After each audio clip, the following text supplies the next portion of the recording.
Hey, what's going on, all you lovely FreeMelons out there? My name is I just bit my tongue. Hey, what's going on, all you lovely FreeMelons out there? My name is Martyr. Thank you so much for joining me here on the FreeMelon Society.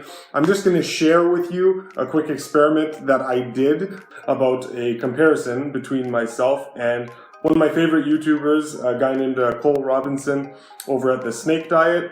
Love his videos, love his content. You can learn a lot from him, so definitely recommend that you go and check him out. Some of the subscribers on this channel might find that strange that I say that because we differ very, very widely on many different ideas and concepts. However, the general good that he does do in promoting a fasting lifestyle is going to be extremely beneficial for virtually anybody who's eating even close to a regular conventional cultural diet. So the areas that we would disagree on in terms of the general good that the average person would get by following his protocol is extreme. But anyway, the point of this is not to outline the differences in our understandings and in our approaches to health. I just did another 48-hour dry fast. Sheer curiosity, I bought keto strips. The information that they give me, who cares, really? For me, it doesn't really matter. But I figured, hey, I'm not in the habit of taking my readings during or after fasts, and I thought I would just, I would just give it a shot. So one of Cole's videos from 2017, if I'm not mistaken. Now it's an older video, things might have changed since then, so obviously take that into consideration. Now at that time, in 2017, the likelihood that Cole had a lot more dry fasting experience than I did is pretty high. I've been doing fasting for many years now, but not as much dry fasting. That was a later development. So what I wanted to do was just kind of compare an interesting difference between my keto strip results right at 48 hours of a dry fast and Cole's 48-hour dry fast keto strip results. Now in his video he remarks, as someone who's had a lot of extensive dry fasting experience already under the belt, he remarked that he felt weak and tired after the first day, I believe. Went to bed and then felt fine, felt good the next day. Last night I felt like shit. I felt good mentally, but I was super weak, getting out of bed, and now today I feel awesome because my body finally made that hardcore fucking shift where I'm roasting fucking ketones now. With a fast as short as 24 or 48 or even 72 hours, for me, a dry fast of that length, I never experienced any of that. I never experienced the fatigue. I never experienced nausea, none of those effects on a hard dry fast. No water exposure. I worked out all day for both days. Let me explain to you what I did on the 48 hours. First day, I was at work. I was on set. Had a lot of downtime on set, and in that downtime, I just did calisthenics nonstop. So pistol squats and one-armed push-ups. I also did L-sits between chairs and shifting from L-sits to like tucked planches, and I did that all damn day, like all day. Okay, so for that whole day, I was just constantly exercising. Next day after that, same thing, exercising all day, doing chin-ups, push-ups, handstand push-ups. Oh, I also did a kettlebell HIIT interval session on the first day and the next day as well. And then just this morning, went to the gym. So this is just at the tail end of this period. Went to the gym, did a high intensity weightlifting workout, going till absolute muscular failure on 6 different exercises.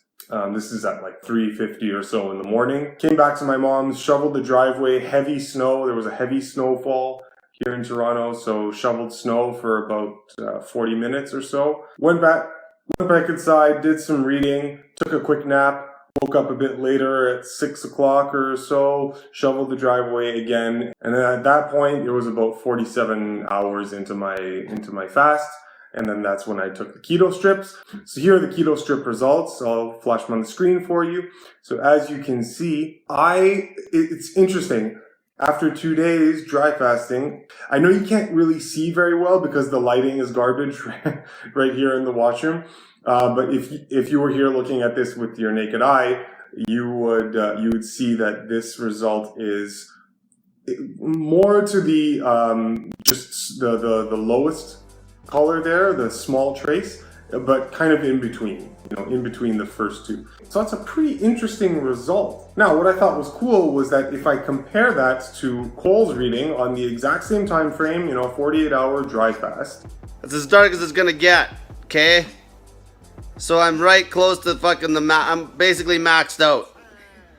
You'll notice that on top of feeling crappy on one day, which didn't happen to me, he also was excreting heavy ketones in his urine, which might mean that my body is very, very efficient with how it uses glycogen or stored energy, and so it takes longer for me to kick into ketosis, which would be a good thing in any kind of survival situation, right? But you also have to consider what was eaten prior to the fast, obviously. So let's say you eat a whole bunch of fat and no carbohydrates before your 48-hour fast. You're probably going to go into ketosis faster than someone who had a heavy carb meal, which in my case, whatever I ate beforehand, I can't remember exactly what it was, but it would have been a heavy carb meal. I shouldn't say heavy, fruit. It would have been fruit. So I believe what I had before the fast was pineapples,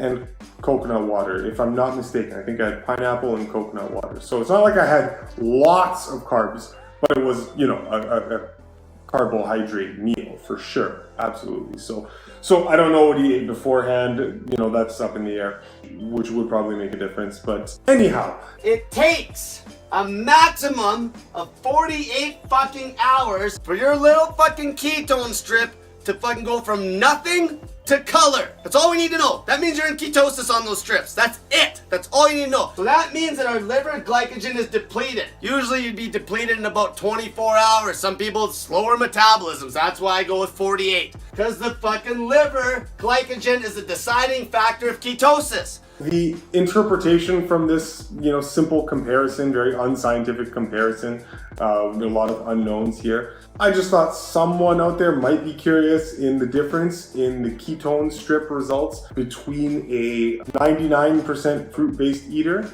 and someone who is not that, who is eats an omnivore diet, meat, bacon, and I just thought it was interesting that my body didn't go into full-blown ketosis as fast. We were very, very polarized on our urinalysis strips. So I don't have a degree in urinology or whatever. So for all of you guys out there who might have some ideas as to how to interpret that, then feel free to leave a comment below. Give this video a like if you are feeling generous today. Subscribe to the FreeMelon Society if you are interested in... I keep biting my tongue. What the hell? I can't speak today. Subscribe to the FreeMelon Society if you are interested in health, wellness, healing, nutrition, all that kind of good stuff. Thank you so much for joining me on this short little video, and we will see you next time here on the FreeMelon Society. Take care, guys.